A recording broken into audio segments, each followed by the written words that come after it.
天氣凍凍地整翻個蘿蔔牛肉煲咧，真係正到飛起。做法比起牛腩煲咧，真係簡單快手好多。牛肉咧就啱啱熟，嫩滑又多汁；蘿蔔就清甜軟糯，吸飽晒汁水之後變得好好食。又到食蘿蔔季節啦，今日整翻個家常菜蘿蔔牛肉煲。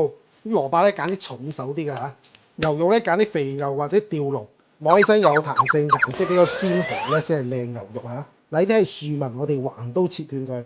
咁樣牛肉咧先唔會韌嘅，盡量切薄少少。如果揀到呢種雪花咧，就更加靚啦。食起身唔單單唔柴咧，而且仲有奶香味嘅。除咗部位要靚之外咧，醃法都好重要。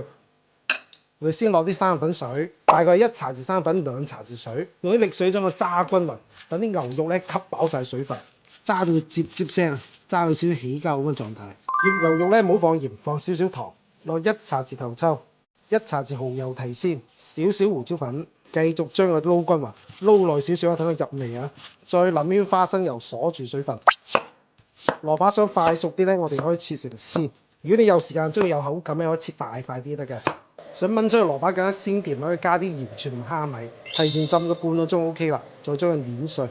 蘿蔔咧冇直接煲嚇，我哋炒佢，咁樣炒過咧會更加香嘅。落啲油爆薑粒同埋葱白，再將蘿蔔咧倒埋落去，開大火將佢兜香。炒佢少少變透明啦，都轉嚟煲底啦。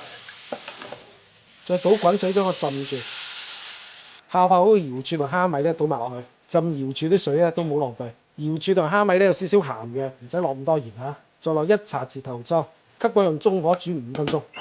等放啲瑤柱同蝦米咧真係香到痹嘅。煮5分鐘之後咧，啲蘿蔔已經變到軟身透明啦。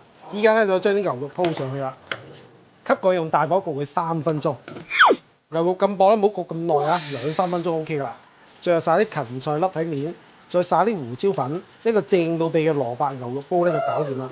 牛肉咧就啱啱熟，超級嫩滑。蘿蔔咧就吸滿晒鮮甜嘅汁水，蘿蔔咧煲到好腍，一夾就斷，超級入味。天氣凍凍地整翻個蘿蔔牛肉煲咧，真係暖身得嚟又開胃，小朋友超中意嘅。